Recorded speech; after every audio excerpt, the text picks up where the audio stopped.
Tutorial on the Sarabande from BWV 995. Beautiful piece. Sarabande has usually a stress on the second beat. And you notice that Bach went ahead and put that G sharp over here. Right, so in A minor that G sharp is the leading tone. So it's a very strategic place to put that G sharp. So it's not to say that he's stressing it, so rhythmically speaking, more harmonically speaking, right? So we actually start with 2 on the first fret. 1 creeps on top for that G sharp that is so pivotal. Then he moves things up the neck, right? So you're in 5th position. Not necessary to play as forcefully as I just did, but you know, it just to bring out a point. Then moving up kind of to 6th position. Again, that C sharp going to D, and establishing a change.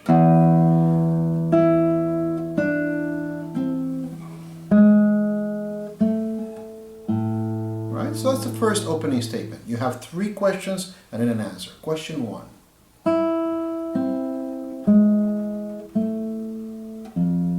Question 2.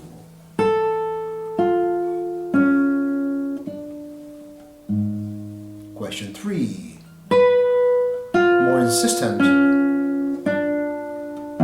answer.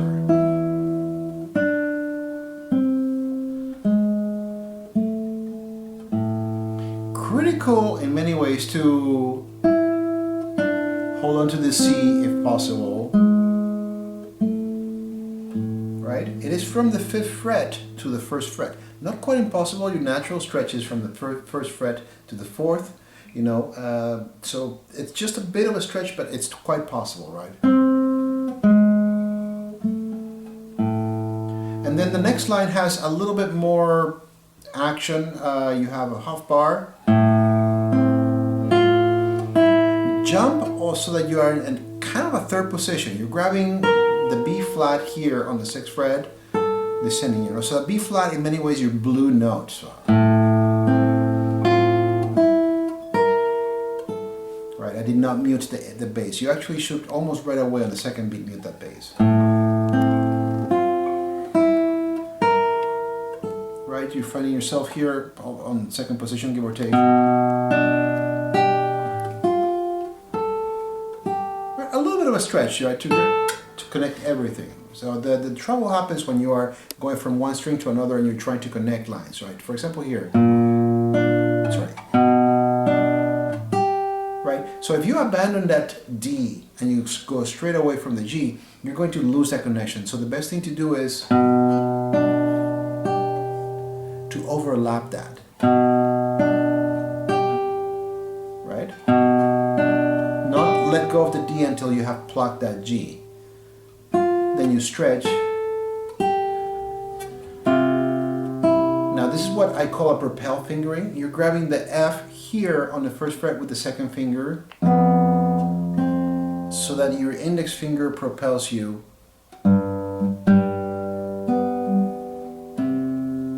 doesn't have a C on the high octave, but it sounds nice, right?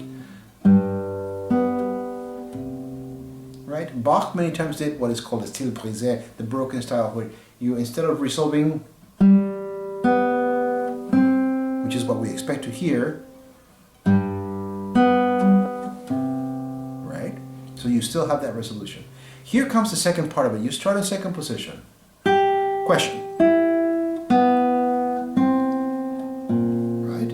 It does not do to work it the other way around. So you actually find yourself, you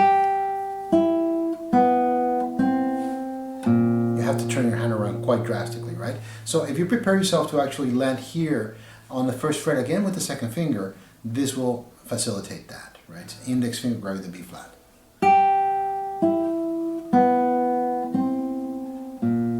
Second position, again, more insistent, C sharp. 5th position, right? So you find yourself on that B flat again, but this time out of 5th position.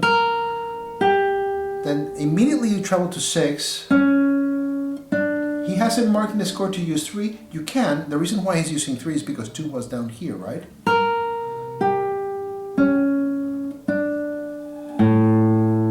position,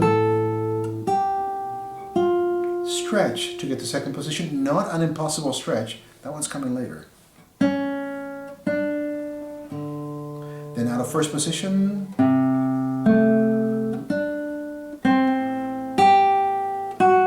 you're building up second position,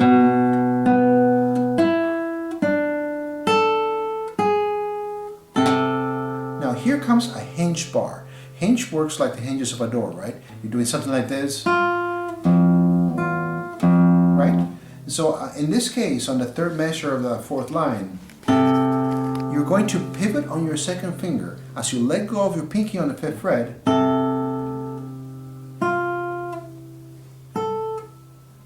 Right?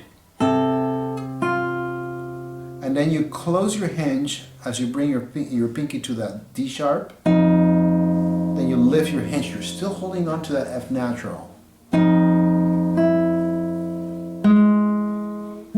Right? And at that point, at the G sharp, you can mute the F or just take it off. I would mute it. Much more effective as a right hand mute. So a little bit on that line, starting out of measure 13.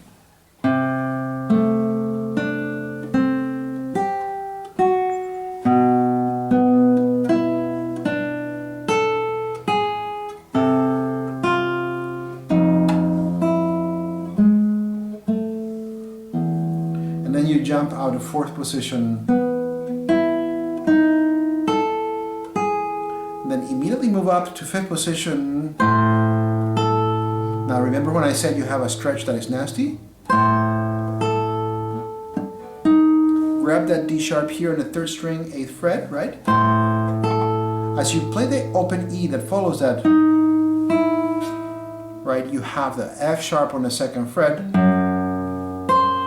Now that is quite a stretch. You're going from the 2nd fret all the way to the 8th fret, right? Might not be that easy to execute that. So how to get to that?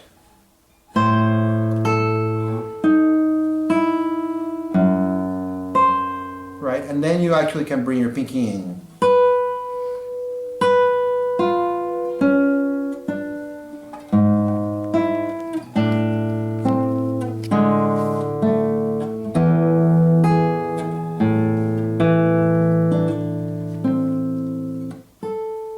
Or you can just whichever facilitates it. Now, I promise you that I had an alternative for this, and it's actually provided in Kuhn's edition. You can, if this is proving onerous, right, which it is, it's not a nasty stretch, out of fifth position,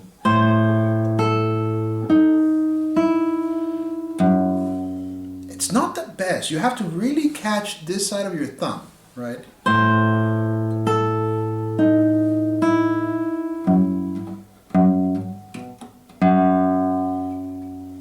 But that gives you quite a bit of,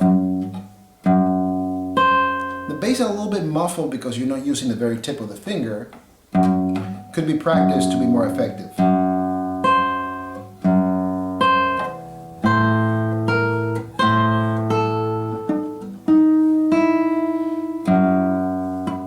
I got lucky there. Without practicing, I cannot be assured of a technique like that. I don't know why he has a 2 there. I would say, I mean, it's not too bad a stretch here, but I mean, I guess you could use his fingering. Bring one around.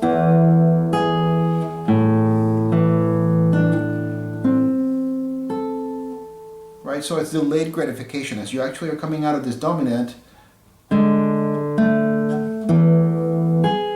expect to hear, but he doesn't give you that. He actually rolls to get into that. Again, the broken style, right? So you're breaking the octave and you're moving that high note to be a bass.